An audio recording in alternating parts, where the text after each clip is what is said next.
নমস্কার বন্ধুরা, আমি বিশ্বজিৎ। আশা করি তোমরা ভালো আছো। নতুন ভিডিওতে আরও একবার স্বাগত জানাই। তো আজকে আমি এসেছি বারাসাতে অবস্থিত সিরাজ উদ্যানে। এটি লোকালয়ে হাতিপুকুর নামে পরিচিত। তো বন্ধুরা, আসুন এই পার্কটির সম্বন্ধে কিছু অজানা ইতিহাস তুলে ধরি। বন্ধুরা, সিরাজ উদ্যানে ঢুকতে গেলে মেন গেটে চোখে পড়বে দুটি হাতির প্রতিকৃতি। কথিত আছে যে বাংলা, বিহার ও উড়িষ্যার শেষ স্বাধীন নবাব সিরাজউদ্দৌলা তার শাসন কার্যের কারণে সুদূর মুর্শিদাবাদ থেকে বাংলায় আসতেন এবং সেই পথে বারাসাতের ওপর দিয়ে যাওয়ার সময় তার সৈন্য সামন্ত, হাতি, ঘোড়া প্রভৃতি সেনাদের সাথে আসত এবং যাত্রাকালে শ্রান্ত হয়ে এই বারাসাতেই তারা বিশ্রাম গ্রহণ করত এবং নবাবের সৈন্য সামন্ত ছিল হাতি, ঘোড়া। তারা তাদের পানীয় জলের তৃষ্ণা মেটানোর জন্য একটি জলাশয় খনন করেছিল।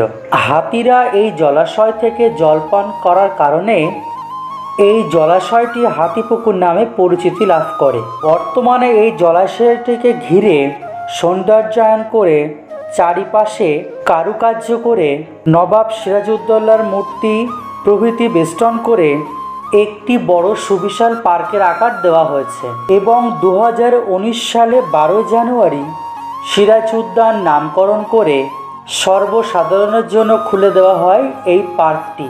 পার্কটির মধ্যে রয়েছে একটি জলাশয়।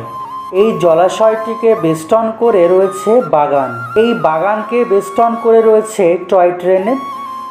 চাইলে আপনি সপরিবারে এই টয় ট্রেন চড়তে পারেন। এই টয় ট্রেনের ভাড়া মাত্র 20 টাকা।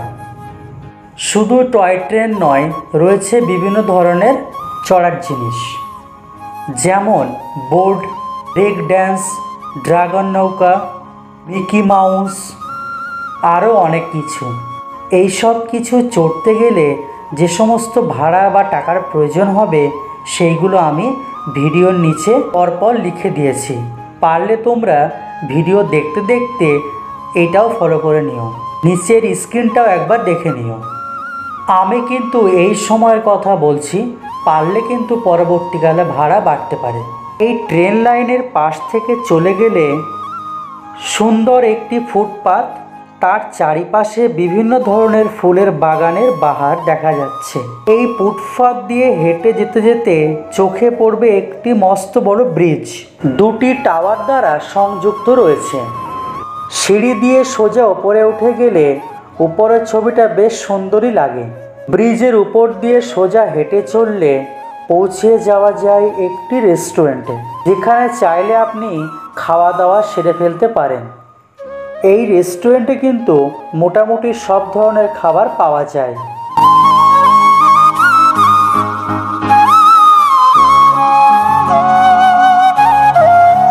শ্রী রামকৃষ্ণ পরমহংসদেবের মূর্তিও দেখতে পাবে। চাবুক দিয়ে নিরীহ প্রজাদেরকে মারছে।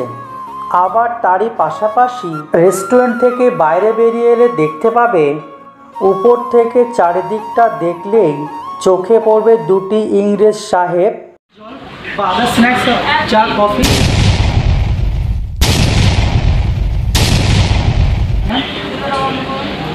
একটা কথা জানিয়ে রাখা ভালো যে এই ভিডিওটা যখন আমি করছিলাম তখন কিন্তু একটি সমস্যা তৈরি হয়েছে, সেটা আমি ভিডিও শেষে তোমাদেরকে জানাবো। এছাড়া সুবিশাল জলাশয়ে ভেসে বেড়াচ্ছে উট পাখি। এইগুলিকে দেখতে অনেকটা খেলনার মতো লাগছে।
থেকে নেমে পার্কের রাস্তা দিয়ে হাঁটতে যাওয়ার আগে ঠিক ডান দিকে রয়েছে মেল ফিমেল টয়লেট। টয়লেট ব্যবহার করলে কোনো এক্সট্রা চার্জ প্রয়োজন হয় না। পার্কের রাস্তা ধরে হাঁটতে থাকলে দেখতে পাবে নবাবের সৈন্যদের হেঁটে যাওয়ার দৃশ্য, যার মধ্যে রয়েছে হস্তি আরোহী। তারই পাশাপাশি রয়েছে সেই টয় ট্রেন, সুন্দর বসার জায়গা, এক কথায় বলা ভালো কাপেলদের প্রধান ডেরা। সাথে রয়েছে লাইটের বড় বড় স্তম্ভ। বর্তমানে সোমবার থেকে রবিবার পর্যন্ত অর্থাৎ সব দিনই খোলা থাকে। বন্ধুরা, আমি যে ইনফরমেশনগুলো দিচ্ছি এগুলো কিন্তু পরবর্তীকালে চেঞ্জও হতে পারে। বর্তমানে পার্কটির সময় দুপুর 12টা থেকে সন্ধ্যে 7:30 পর্যন্ত খোলা থাকে। আপনি 7টা পর্যন্ত টিকিট কাটতে পারবেন। সন্ধ্যে 6টা থেকে 7টা পর্যন্ত একটি লাইটিং ও সাউন্ডের শো দেখানো হয়, তাতে করে কিন্তু আলাদা কোনো চার্জ লাগে না। এই সিরাজ উদ্যানে যেতে গেলে বারাসাত চাপাঢালিগামী যে কোনো বাসে উঠে তিতুমির বাস স্ট্যান্ড পার্ক করে পাশেই রয়েছে এই পার্ক।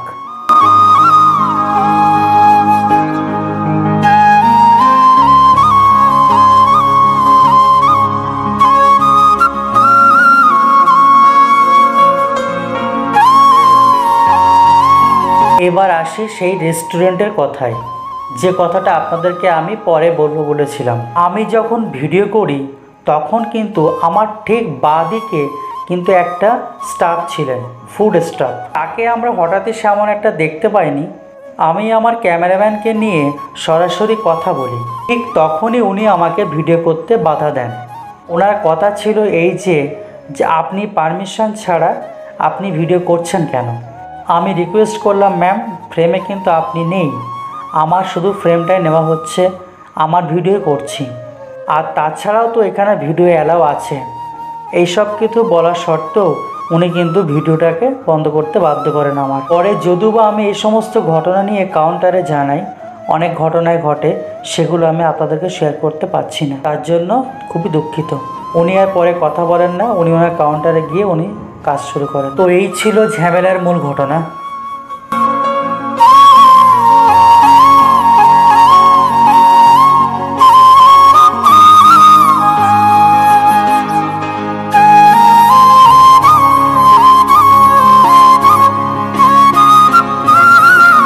তো বন্ধুরা, কেমন লাগলো আমার এই ভিডিওটি? ভালো লাগলে একটা লাইক দিও, ভিডিওটি শেয়ার করো, আর যারা আমার এই চ্যানেলটি নতুন তারা চ্যানেলটি সাবস্ক্রাইব করো, পাশে থেকো, আর কমেন্টে জানাবেন ভিডিওটি কেমন হয়েছে। দেখা হচ্ছে অন্য কোনো ভিডিওতে, ততক্ষণে ভালো থাকবেন, ভালো রাখবেন। নমস্কার।